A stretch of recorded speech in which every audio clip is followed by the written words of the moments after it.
I wasn't a goody two-shoe child or anything of that nature, but a friend of mine came over to the house. He had a vehicle. He said, let's go have a ride and, and hang out. So I'm like, all right. Somehow we hit a curve. Next thing you know, the police get behind us. When they get behind us, he takes off. The police start shooting at us, for one thing. Obviously, we freeze, they beat him, and they pick us up.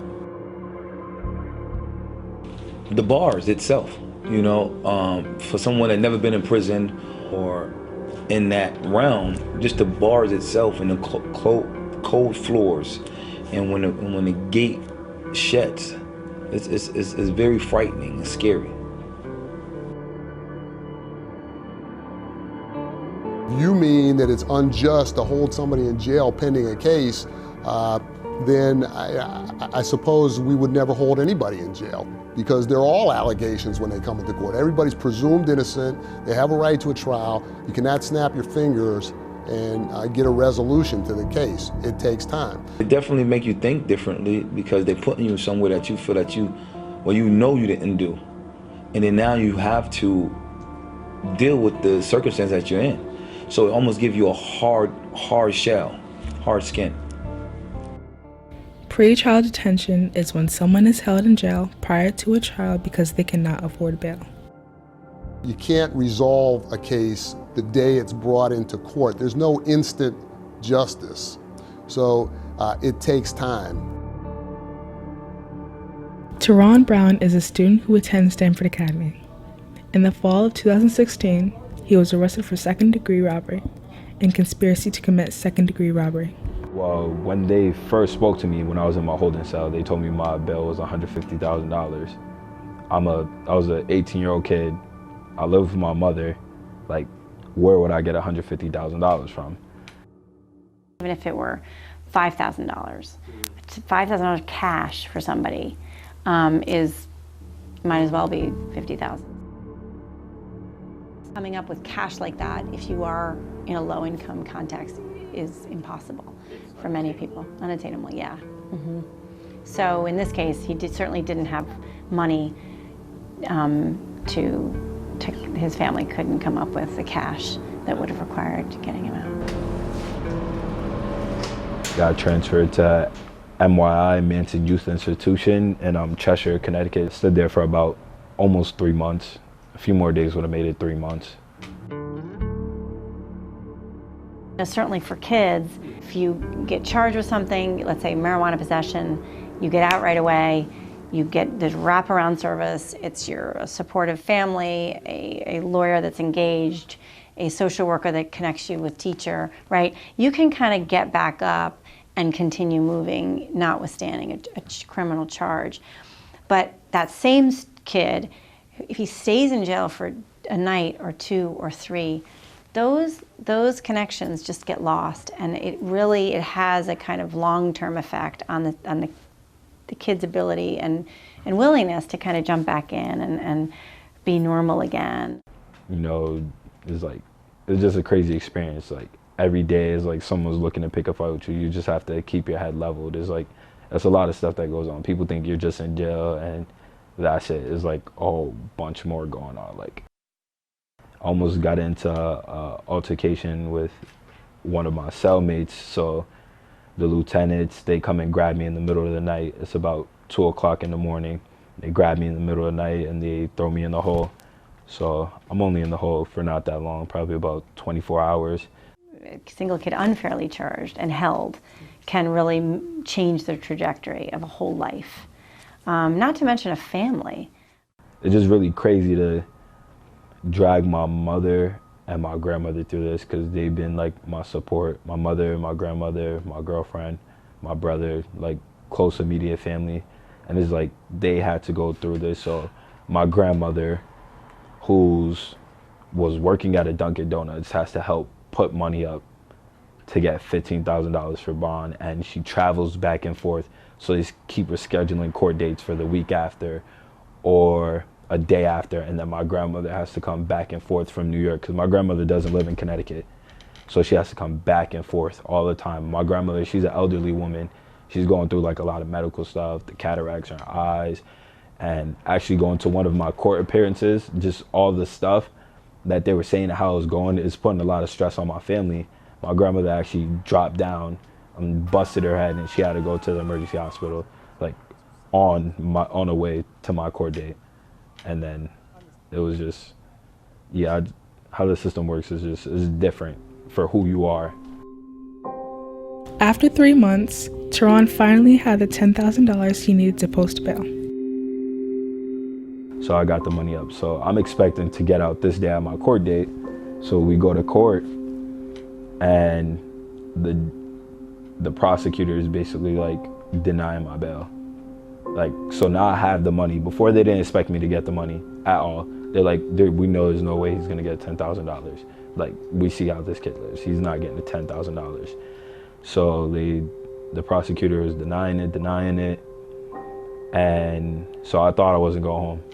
I got back to Manson Youth Institution that night after being there for about 3 months. And I had all my stuff packed from the day prior, 'cause I think I'm going home. I had my book, my Bible, like everything that I had in there that I was working on. Just little writings, little scriptures, stuff to keep me going in there, praying to God and all that. I'm Suzanne Bates. I'm the Policy Director for the Yankee Institute for Public Policy. We believe the state's current reliance on cash bail leads to unfair outcomes for many of our state's poorest residents. In a paper we released last year with the Reason Foundation, we looked at Connecticut's pretrial system and found that there are individuals stuck in jail waiting for trial because they cannot afford to make bail, and some of those same individuals would be unlikely to receive jail time for the crimes they allegedly committed. So it's like, why are we holding them in jail before trial if you're not even going to hold them in jail after trial? We spend a lot of money on, to keep people in jail. It's about $10,000 a day to keep someone in prison. And it also leads to really poor outcomes for them personally. So if someone's held in jail, they could lose their job, lose their family. It disrupts their housing. It's just very disruptive to their lives. So why are we doing it? And what we found was that the current system is not set up to let people out if they cannot make bail. Maybe it's not the system that's failing. Maybe it's the individual who keeps committing crimes. Maybe he's the one who's failing. Nobody tells Danny defendant to keep assaulting his wife, or nobody tells him to keep going into Target and stealing. And if he gets arrested and he sits in jail because he can't make a bond, it doesn't mean that the system has done something wrong or failed. Maybe Danny defendant is the one who did something wrong and failed. I don't want to see anybody waste his life by going in and out of courthouses and jails. And I'm not telling you the system is perfect, but individuals have to take responsibility for their own conduct. And sometimes if their lives are, badly affected, that is, they have to spend time in jail and they lose work opportunities, etc. Maybe they're in that position because they put themselves in that position. The reason I believe we should have a non-cash bail system is that I would like to see people held in jail before trial only if they're at risk to society. And currently that is not what our system is about. Currently it's about, can you afford to pay your bail and get out? Truth be told, having money benefits you in all areas of life, not only within the criminal justice system, but within the healthcare system. You name it, having money is better than not having money. It always has been and it always will be. Now, should you be able to buy justice, or should you be able to get out of punishment for a crime, assuming you're guilty, just because you have money? No. And should you be punished because you don't have any money, even though you're innocent? No. So, but stepping back, having money is always going to be an advantage, regardless of what you're talking about. It always has been, and it probably always will be. And that's not because I want it that way. That's life.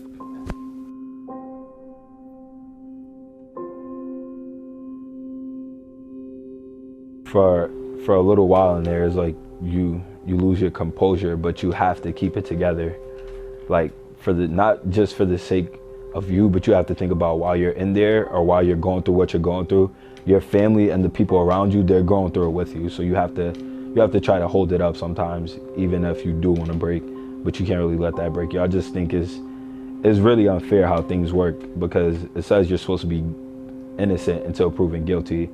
But from the whole start of this, I felt guilty until proven innocent. Growing up, just seeing a lot of things, how certain people are treated rather than other people. Money has to do with a lot of things as well, or just your status. For the most part, there's not too many whites where I was at that did what I done. I mean, police officers are in cities and they're on street corners.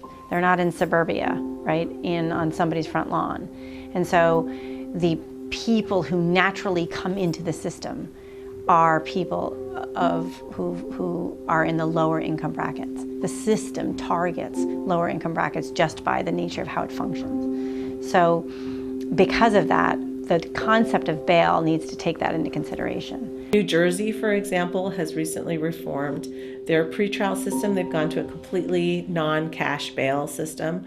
So that was actually our recommendation, was that Connecticut should move in that same direction and go to a non-cash bail system. Holding people in jail before they've been convicted of a crime is an unfair system that punishes people for not having money. Our state needs to develop a non-cash bail system for everyone.